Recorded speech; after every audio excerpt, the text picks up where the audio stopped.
Pues muy buen día a todas y todos. Vamos a continuar con nuestra clase de Derecho Administrativo primer curso. Estamos analizando el marco constitucional sobre la división de poderes, sobre el federalismo, sobre las funciones que tiene el Poder Ejecutivo y la naturaleza o ubicación constitucional que tiene la administración pública,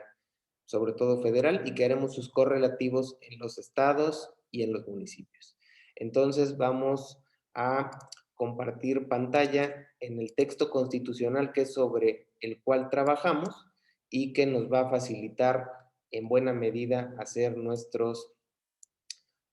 apuntes. Y con ello estábamos retomando el tema de la división de poderes y el tema de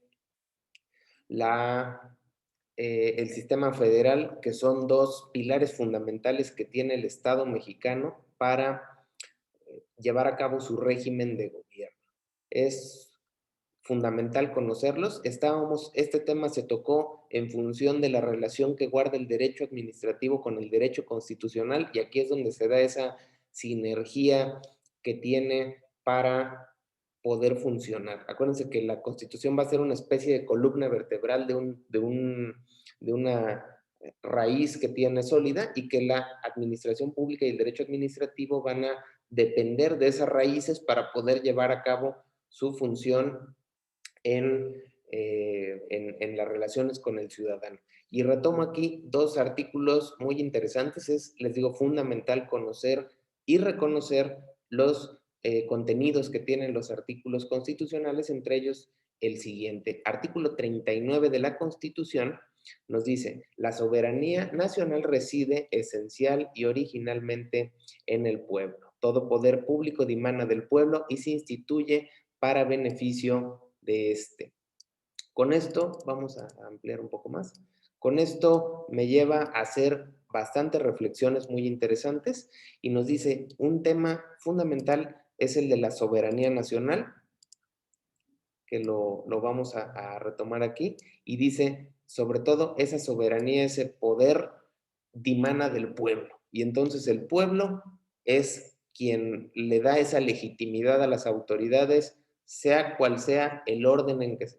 si ya sea el orden federal, el orden estatal o de las entidades federativas y de los municipios, es el pueblo quien le da esa credibilidad y esa legitimidad al poder público. Y lo dice más adelante: todo poder público dimana del pueblo y se instituye para beneficio de este. Esta frase es fundamental que la conozcamos, porque el gobierno no puede, y ese poder público representado materialmente por los gobiernos, no puede operar en contra del pueblo, ya que es un precepto constitucional el que dices: cuando yo te instituyo, cuando yo te creo, cuando yo te doy la oportunidad, siempre va a ser para que tú operes en mi beneficio, más no en mi contra. Con esto del beneficio no significa que cuando se habla del derecho administrativo sancionador o su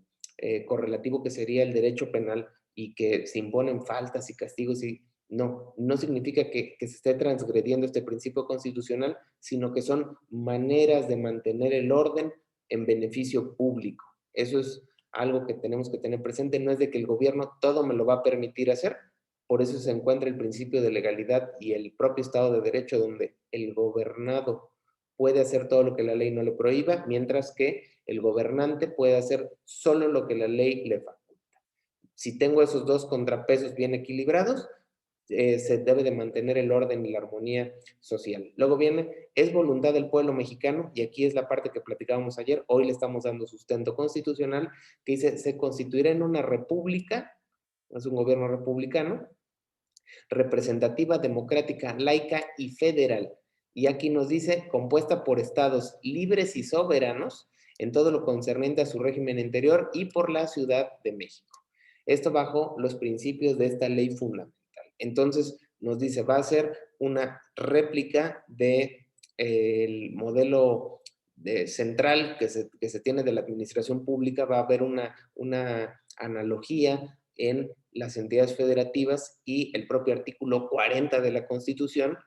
va a facultar o les da esa potestad a los estados de que sean libres y soberanos en su administración y desarrollo, siempre y cuando se homologuen las figuras de la división de poderes y de la representatividad, la democracia y la laicidad en su régimen interior.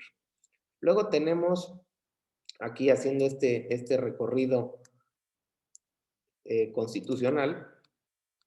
que dice: el pueblo ejerce su soberanía, ejerce su poder, ejerce ese control, dice, por medio de los poderes de la Unión, en los casos de la competencia de estos, y por los de los estados y la Ciudad de México en lo que toca a sus regímenes interiores. Ya aquí es la analogía que les hablaba yo, que se va a replicar ese modelo de división de poderes en función del estrato en el que se encuentre, del orden en el que se encuentre. Y ya nos dice aquí, establecidos por la Constitución Federal y las particulares de cada estado. Y entonces, aquí este artículo 41 es el que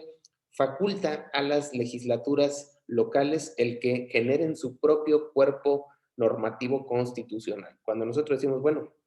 el estado de Puebla, para este caso, de dónde nace su constitución federal, su constitución, perdón, local, nace del artículo 41. Aquí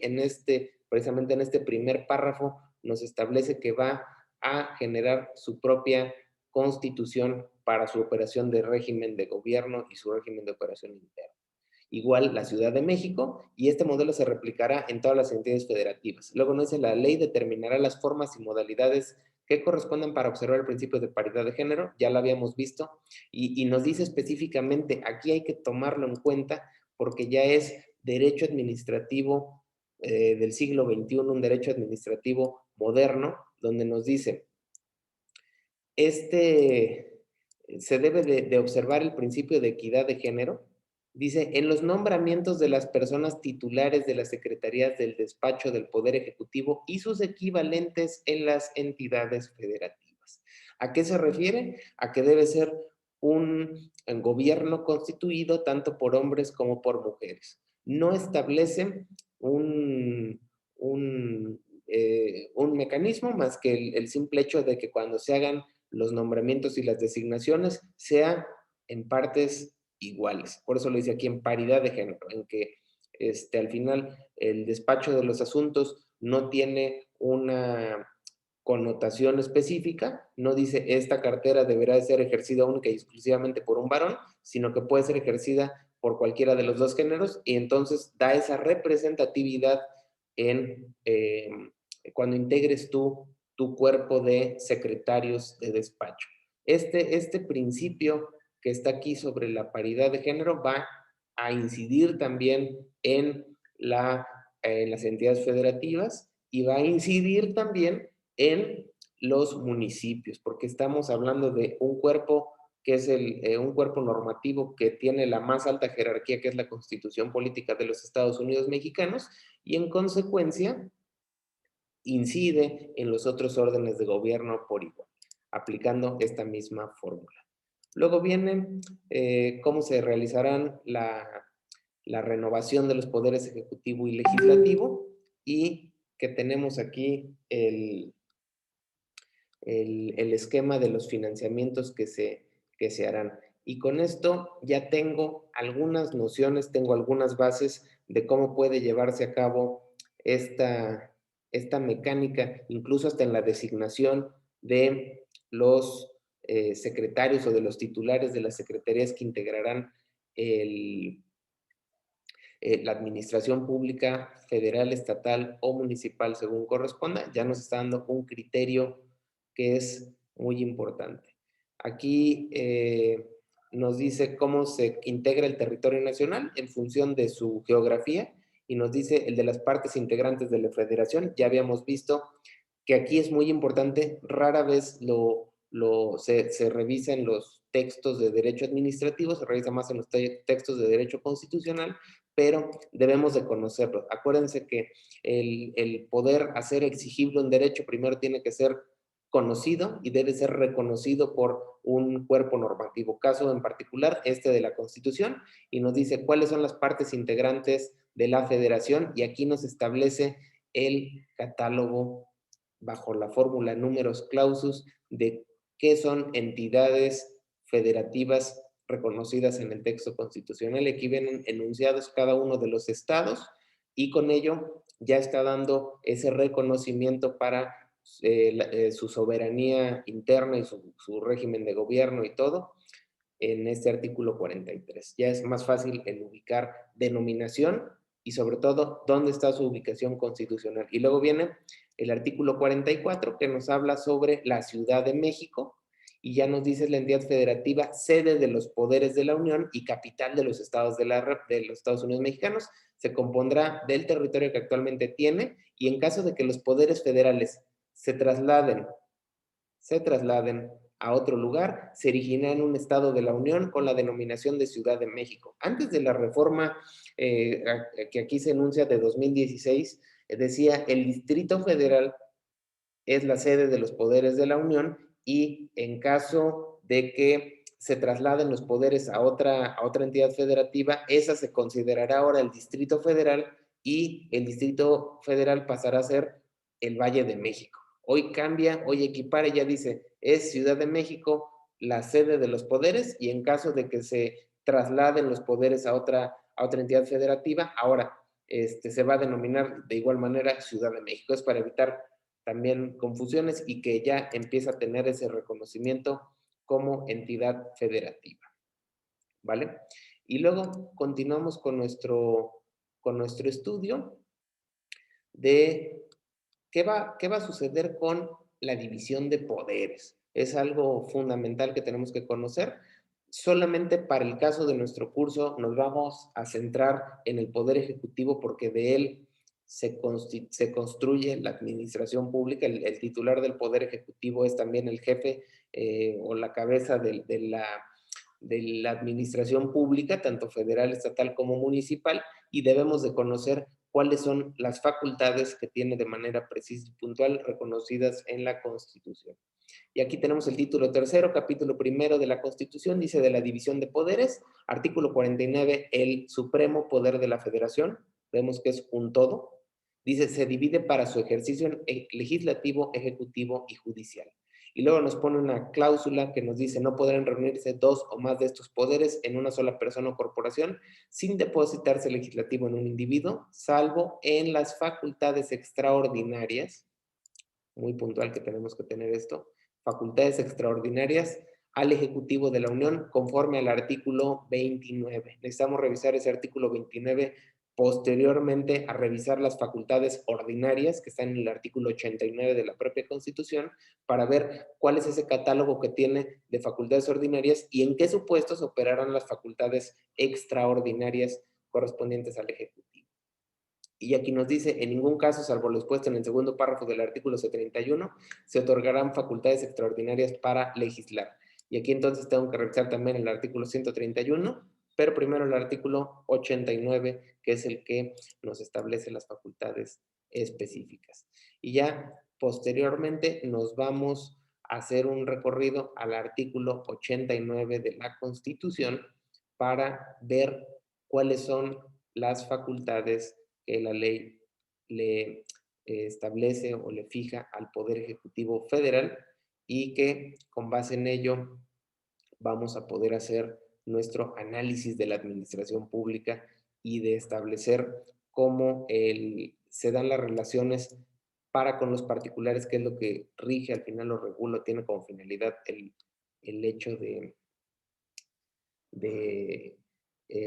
cómo se lleva esa relación entre los ciudadanos y las instituciones del Estado mexicano, que es la parte fundamental del derecho administrativo. Y aquí nos dice, las facultades y obligaciones del presidente de la República son las siguientes. Y nos dice, promulgar y ejecutar las leyes que expide el Congreso de la Unión, proveyendo en la esfera administrativa su exacta observancia. Segundo, nombrar y remover libremente a los secretarios de Estado. Ya habíamos visto en el artículo de los revisados anteriormente que una de las condiciones es tú puedes nombrar y remover a los secretarios de Estado, pero respeta el principio de paridad de género. Es la condición que se pone, está establecida en artículos superiores y ya vemos ahí una condición que le pone a este nombramiento. Dice remover a los embajadores, cónsules generales y empleados superiores de Hacienda, nombrar y remover libremente a los demás empleados de la Unión, cuyo nombramiento o remoción esté determinado de otro modo en la Constitución o en las leyes. Los secretarios de Estado y los empleados superiores de Hacienda y de Relaciones Exteriores entrarán en funciones el día de su nombramiento. Cuando no sean ratificados en los términos de esta Constitución, dejarán de ejercer su encargo. En los supuestos de ratificación de los secretarios de Relaciones y de Hacienda, cuando no se opte por un gobierno de coalición, si la Cámara respectiva no ratificara en 2 ocasiones el nombramiento del mismo secretario de Estado, ocupará el cargo la persona que designe el presidente. Ya me está haciendo ahí una condicionante que tiene de no nada más vas a poder nombrar, sino que tendrán que pasar por un proceso de ratificación en el Senado de la República. Para este proceso de ratificación, lo veremos en clases subsecuentes, pero se tendrá que dar bajo determinadas circunstancias y el sentido de ese punto del orden del día de la sesión del Senado tendrá que ver con la ratificación. Pero si es una condición, si no se alcanza la ratificación bajo los supuestos de la votación, por ende no podrá ejercer el cargo la persona designada por el Ejecutivo Federal. Dice nombrar con aprobación del Senado a los embajadores, cónsules, generales, empleados superiores de Hacienda y a los integrantes de los órganos colegiados encargados de la regulación en materia de telecomunicaciones, energía y competencia económica. Nombrar con aprobación del Senado los coroneles y demás oficiales superiores del Ejército, Fuerza Aérea y Armada Nacionales. Aquí necesitamos revisar la ley orgánica de las Fuerzas Armadas, para tanto de Armada de México como del Ejército y Fuerza Aérea, para ver cuáles son esos oficiales superiores a los que hace alusión. Dice, después de coroneles, que va a ser coroneles y generales, en el otro caso va a ser de capitanes hacia almirantes, vamos a tener que requieren, no nada más es a propuesta del Ejecutivo y aprobados por el Senado. Vamos a ver que hay una condición ahí que tiene, a pesar de que pertenecen al Poder Ejecutivo, pero la Constitución impone esa carga que es que sea a través del Senado. Luego dice, nombrar a los demás oficiales del Ejército, Armada y Fuerzas Aéreas Nacionales con arreglo a las leyes. Nuevamente, hacemos una remisión a la ley orgánica del Ejército, Fuerza Aérea y Armada de México para verificar ahí cuáles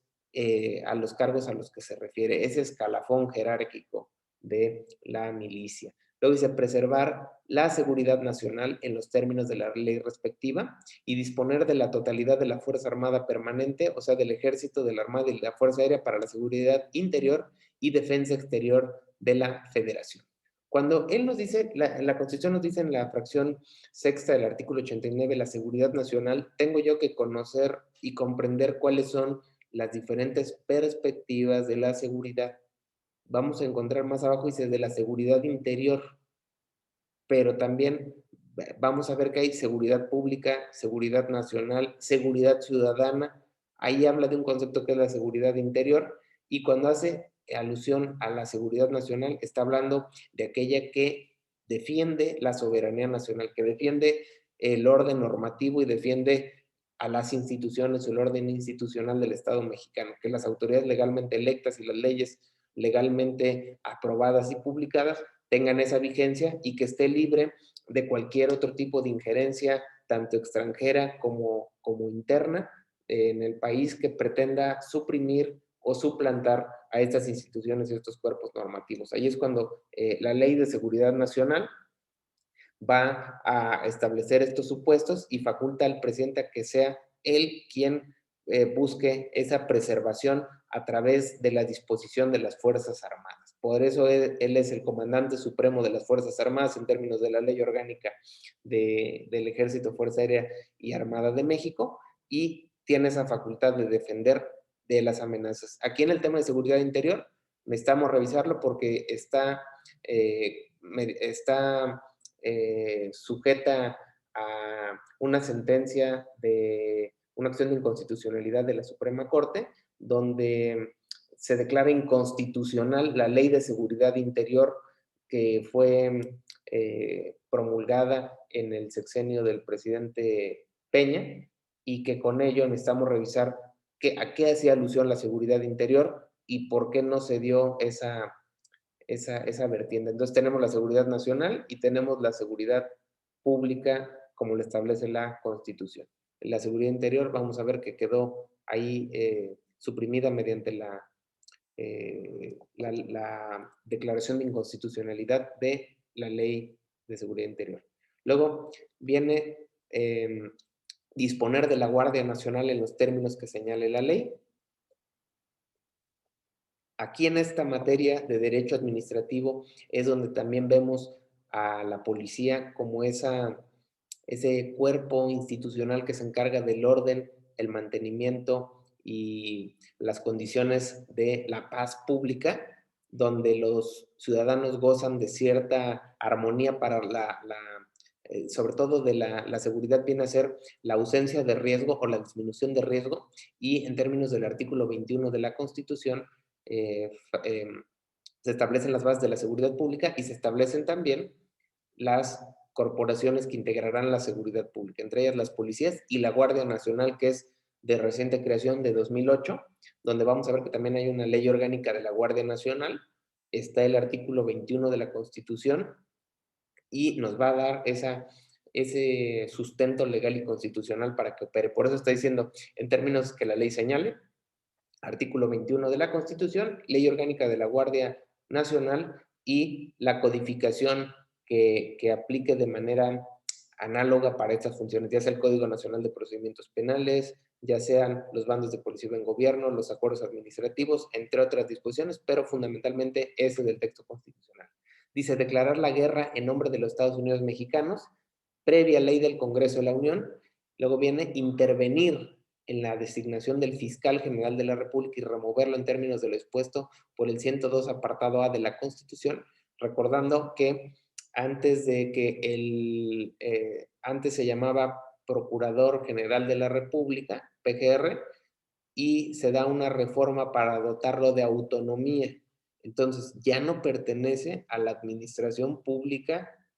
centralizada ni descentralizada, ya es un órgano constitucional autónomo, se les llama OCAS. Vamos a revisar cuáles son las características de esos OCAS. Aquí nos está dando el fundamento, que es el artículo 102 apartado A, y lo tenemos que revisar para tener en mente que el fiscal general de la República no depende ni presupuestaria, ni técnica, ni jurídicamente del Ejecutivo de manera de una relación de supra-subordinación, sino que es un ente autónomo porque la propia Constitución le da esa autonomía tanto técnica como de gestión como jurídica, y necesitamos conocerla. Luego viene dirigir la política exterior y celebrar tratados internacionales, así como terminar, denunciar, suspender, modificar, enmendar, retirar reservas y formular declaraciones interpretativas sobre los mismos, sometiéndolos a la aprobación del Senado. A esto es muy importante a quienes les llame la atención el derecho internacional y sobre todo la vertiente, la perspectiva que tiene sobre derechos humanos, que muchas veces hacemos la consulta sobre derechos humanos contenidos en tratados internacionales a través de los principios o del estudio que tenemos, incluso del control de convencionalidad, por mencionar alguno, para ver si son acorde los dispositivos con la Convención, por ejemplo, Americana de los Derechos Humanos, pero necesitamos verificar que ese tratado internacional sea reconocido, firmado y ratificado por el Estado mexicano. De lo contrario, no es un instrumento vinculatorio hacia el orden jurídico mexicano. Necesitamos ser muy puntuales en eso, y aquí nos dice sometiendo a la aprobación del Senado, tanto para tramitar, denunciar, suspender, modificar, enmendar, retirar reservas y declaraciones, se tiene que someter al Senado de la República, pero en correlación con el Ejecutivo Federal. Dice, en la conducción de tal política, el titular del Poder Ejecutivo observará los siguientes principios normativos. Dice, la autodeterminación de los pueblos, la no intervención, la solución pacífica de controversias, la proscripción de la amenaza o el uso de la fuerza en las relaciones internacionales, la igualdad jurídica de los estados, la cooperación internacional para el desarrollo, el respeto, la protección y la promoción de los derechos humanos y la lucha por la paz y la seguridad internacionales. Estos principios son básicos que los conozcamos porque es cómo se proyecta la figura del Ejecutivo Federal para con ese derecho internacional público, que aquí es donde vemos su aplicación. Luego viene la fracción 11ª, y se convocar al Congreso a sesiones extraordinarias cuando lo acuerde la Comisión Permanente, facilitar al Poder Judicial los auxilios que necesite para el ejercicio expedito de sus funciones, habilitar toda clase de puertos, establecer aduanas marítimas y fronterizas y designar su ubicación, conceder conforme a las leyes indultos a los reos sentenciados por delitos de competencia de los tribunales federales, conceder privilegios exclusivos por tiempo limitado con arreglo a la ley respectiva a los descubridores, inventores o perfeccionadores de algún ramo de la industria. Aquí también hace alusión a la materia fiscal, de que se les da ciertos estímulos que lo verán en su clase de derecho fiscal, sobre esta facultad que tiene el Ejecutivo en torno a estas personas. Luego la fracción 16ª dice, cuando la Cámara de Senadores no esté en sesiones, el presidente de la República podrá hacer los nombramientos de los que hablan las fracciones tercera, cuarta y novena con aprobación de la Comisión Permanente. Necesitamos conocer entonces cómo funciona el Congreso de la Unión en este sistema bicameral. Para el caso del Senado de la República nos dice, cuando sea la comisión permanente, necesitamos ver en qué momento entra la comisión permanente en funciones, cómo se constituye y cómo pasa del Senado a actuar de manera plena con toda su composición de los 128 senadores a solo aplicar con la comisión permanente. Sí, en cualquier caso, en cualquier momento optar por un gobierno de coalición con uno o varios de los partidos políticos representados en el Congreso de la Unión. Sí, el gobierno de coalición se regulará por el convenio y el programa respectivos, los cuales deberán ser aprobados por la mayoría de los miembros presentes de la Cámara de Senadores, y el convenio establecerá las causas de la disolución del gobierno de coalición. Ya es una figura relativamente moderna, que es de 2014, que se ha ido perfeccionando, no se ha consolidado todavía, pero está en el texto constitucional de los gobiernos de coalición. Dice, presentar a consideración del Senado la terna para la designación de ministros de la Suprema Corte de Justicia de la Nación y someter sus licencias y renuncias a la aprobación del Senado. Objetar, fracción 19ª, los nombramientos de los comisionados del organismo garante que establece el artículo 6º de la Constitución,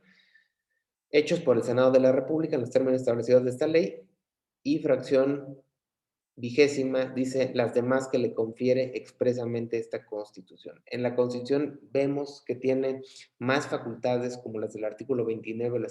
del 131, entre otras, y que el Ejecutivo Federal es quien lleva a cabo todo este ejercicio de funciones, que son bastantes. Nuestro gobierno es principalmente presidencialista, a diferencia de otros modelos de gobierno que optan por el parlamentarismo, entre otros. Nuestro sistema es eminentemente presidencialista. Eminentemente es el Ejecutivo Federal quien lleva a cabo la mayor parte de acciones de gobierno, y se compone de algo que en la administración pública y en el derecho administrativo se le conoce como sectores. Va a haber un sector de salud, va a haber un sector de seguridad, va a haber un sector de desarrollo, de vivienda, entre otros, y como el presidente es quien carga todas esas facultades en una sola persona, pues es bastante trabajo y bastantes actividades y bastante responsabilidad. Por ende, me tengo que trasladar aquí al artículo 90 de la Constitución Política de los Estados Unidos Mexicanos, y esta es la base a la que quería yo llegar, y nos dice, la administración pública federal, porque hablamos de que el derecho administrativo regula las relaciones entre la administración pública y los ciudadanos, y aquí ya nos dice, la administración pública federal será centralizada y paraestatal conforme a la ley orgánica que expide el Congreso. Necesitamos revisar esta ley orgánica, que es la ley orgánica de la administración pública federal, y distribuirá los negocios del orden administrativo de la federación a cargo de las secretarías de Estado, y definirá las bases generales de creación de las entidades paraestatales y la intervención del Ejecutivo Federal en su operación. Las leyes determinarán las relaciones entre las entidades paraestatales y el Ejecutivo Federal, o entre estas y las secretarías de Estado. Necesitamos conocer qué es la centralización, la desconcentralización y esta figura que son la paraestatalidad, para conocer en qué momento se opera, cómo se conforma, cuál es su marco jurídico, y sobre todo, ya aquí nos dice que va a haber que una interrelación entre ellas. Se van a poder comunicar y van a poder operar de manera coordinada, pero bajo un esquema normativo, no es discrecional. Dice, la función del consejero jurídico del gobierno, aquí este caso está aludiendo a el consejero jurídico del Poder Ejecutivo Federal, estará a cargo del Ejecutivo Federal y va a ser el representante legal de el Poder Ejecutivo. Antes lo era el Procurador General de la República. Con la reforma y con la autonomía que se le dota, ya no puede fungir como su representante legal, como su representante jurídico, porque ya no pertenece a la Administración Pública Federal y ahora esa función, esa facultad se traslada al consejero jurídico. Acuérdense que el fiscal general de la República ya opera como un ente autónomo y con esto se tiene que trasladar para efecto de la representación legal a otro secretario, que en este caso va a ser el consejero jurídico. Dice, el Ejecutivo Federal representará a la Federación en los asuntos que sea parte por conducto de la dependencia que tenga a su cargo la función de consejero jurídico del gobierno o de las secretarías de Estado en términos que la ley establezca. Este es fundamental conocer los alcances de este artículo 90, cuarto párrafo de la Constitución, porque nos dice quién podrá suscribir, en este caso, los documentos o llevar a cabo las defensas o firmar cualquier otro acto jurídico en el que el gobierno federal sea parte y ya va a decir, tengo dos hipótesis de actuación. Una, que sea cuando se haga alusión al gobierno federal, podrá representarlo el consejero jurídico por default al tener las mayores facultades, o bien las secretarías de Estado, de acuerdo al sector que se esté tratando, ya sea, por ejemplo, agricultura, salud, vivienda, seguridad, etcétera, se tendrá que revisar si él puede representar legalmente al Ejecutivo Federal en ese asunto para su trámite o despacho. Hasta este punto tenemos ya las bases de las funciones y facultades que tiene de manera ordinaria el Poder Ejecutivo Federal y cómo se constituye la Administración Pública Federal. Esperando sea de su agrado esta explicación. Tenemos entonces que las funciones de la Administración Pública Federal son bastante cuantiosas, son de diversos rubros, por ende vamos a ver temas de salud, temas de seguridad, temas de la propia perspectiva y equidad de género, que ya es un rubro que se está considerando en la conformación de la administración pública, porque incluso ya lo vieron que opera de manera constitucional ese principio de equidad de género en la designación de los secretarios de Estado, la materia legal para el tema de todas las reformas que se hacen pasa a través del consejero jurídico del Ejecutivo Federal, entre muchas otras, vivienda, cultura, medio ambiente, tiene bastantes funciones el Ejecutivo Federal a su cargo y por esa misma responsabilidad que tiene, él puede delegar en cada uno de los secretarios de Estado, en cada uno de los secretarios de despacho, secretarios y secretarias,